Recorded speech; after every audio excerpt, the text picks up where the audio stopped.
Hey everybody, thanks for tuning in. Thanks for all the likes, follows. Please hit like and subscribe. It's definitely reaching more and more people.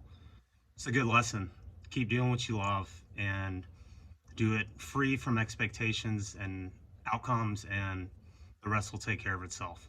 So today I want to talk about breaking up with your past story of yourself, and how it can truly change your world. I'm seeing this. I've put this into practice recently.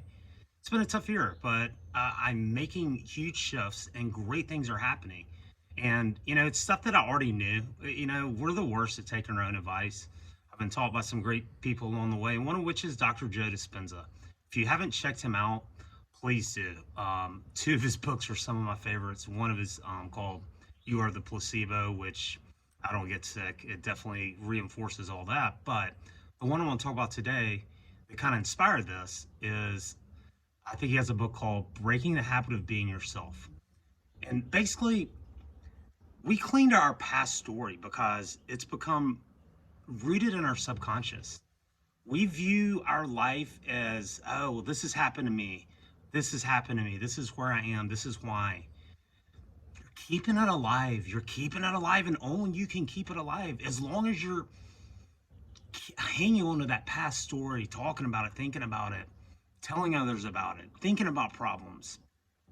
It's going to keep repeating itself. There's a reason Philippians 4:8 is one of my favorite Bible verses, and it is the one about think on good things, whatever is good, noble, trustworthy. I can't remember it all, but it's about think on good things. It's very simple instructions.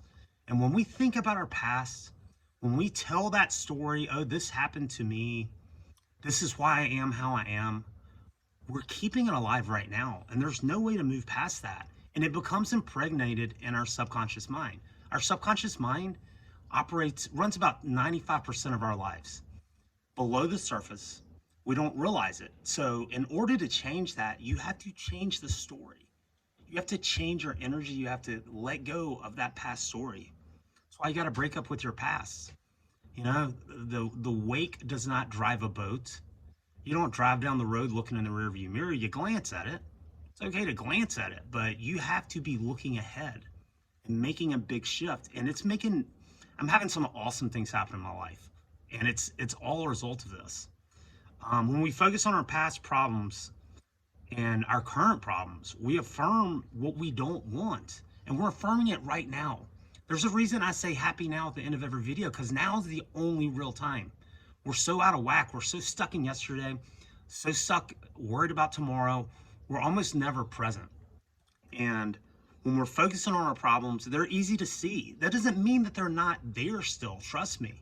But it's about shifting your perception, changing your story, changing your energy. That's how you make this shift.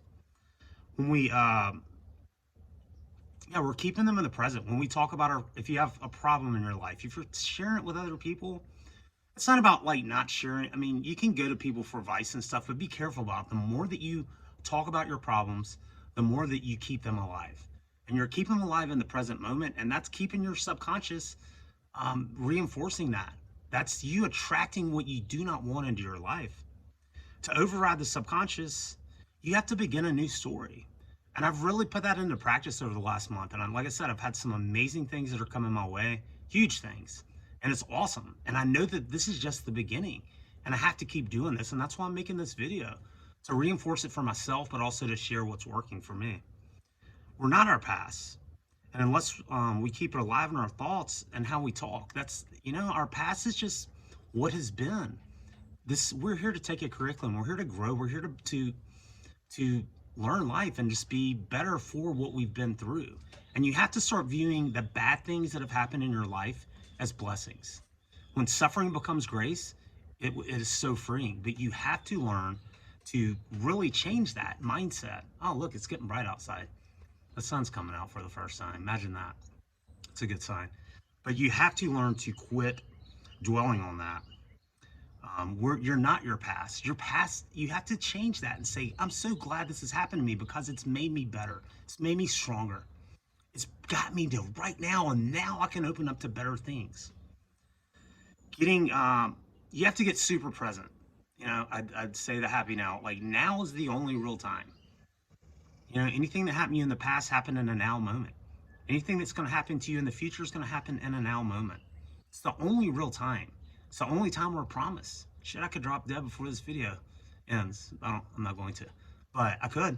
We're not promised the next second, so be super present. Raise your vibration. I've talked about this a lot, and some of the ways that help me, and to give you an idea of really what that means. It's to get that heart elevation and to get your brain and heart synchronized with thoughts and emotions. That's why prayer, that's why manifestation fails for so many people, because they miss out on the emotional part.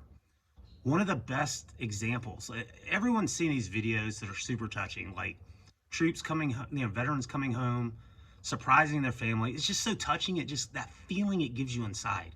That's the feeling. You can channel that, you can create that, and you have to do that to override the system, to let go of that past story. So maybe that's an example. Go watch some touching videos. There's millions of them out there.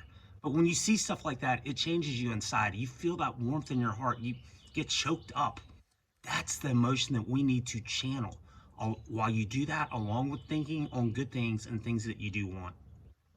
Another thing that helps me is music. Boy, I love the Chris Robinson Brotherhood. I love a lot of different music, and I've got special playlists. But Chris Robinson Brotherhood, I don't think they're together. Who's together right now? But they really pump me up and elevate me and make me feel better. Even and you know, by focusing on music and getting yourself pumped up, you got to get yourself pumped up. You got to do that. You got to do that repeatedly, constantly. You have to. Music. Create something, whether you write, draw, paint, whatever, create something every day and do something to help someone else every single day. A compliment, just give more compliments. Shit, everyone likes a compliment. You can do these things. This is part of the process. Affirm greatness over and over. It's going to be unnatural at first. It really is. To sit there and say, great things are coming to me. Good things are happening. Good things are happening. You may not see it immediately. You have to put the cart before the horse. So affirm great things. Don't affirm problems. Don't focus on your problems. Oh shit, what am I going to do about this? Oh man, I shouldn't have done that. Oh crap, how am I going to handle this? Nope. Good things are happening. Good things are happening. Good things are happening. Whatever your mantra is, record it. Listen to it in your own voice as you sleep. There's a lot of positive affirmations. I'm starting to sleep to them every night. Your subconscious doesn't go to sleep on you. Affirm good things.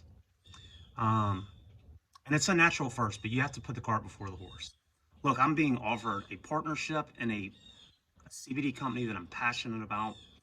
It's kind of come out of nowhere, but it's really a result of what I've been doing. I have other opportunities coming my way. This stuff works. You have to break up with your past story if you want to live a better life. And the more you affirm greatness, the more you raise your elevation and your vibration, the better you feel in your heart. When you think on good things, you affirm good things, it's going to attract more and more good in your life. Keep watching. You'll see. I've got a lot of other great things on the way. And I'm going to end with one of my last, it's a Wayne Dyer quote. It's also one of his books. And it's called, "You'll see it when you believe it." As opposed to the old saying of, "I'll believe it when I see it." No. When you believe it, then you'll see it. You have to put the cart before the horse. Belief is everything. Think on good things. Raise your vibration. Serve others. Help others. Affirm good things are coming to you. Thanks, everybody. As always, have a happy now, because you can't be happy yesterday. You can't be happy more. Thanks.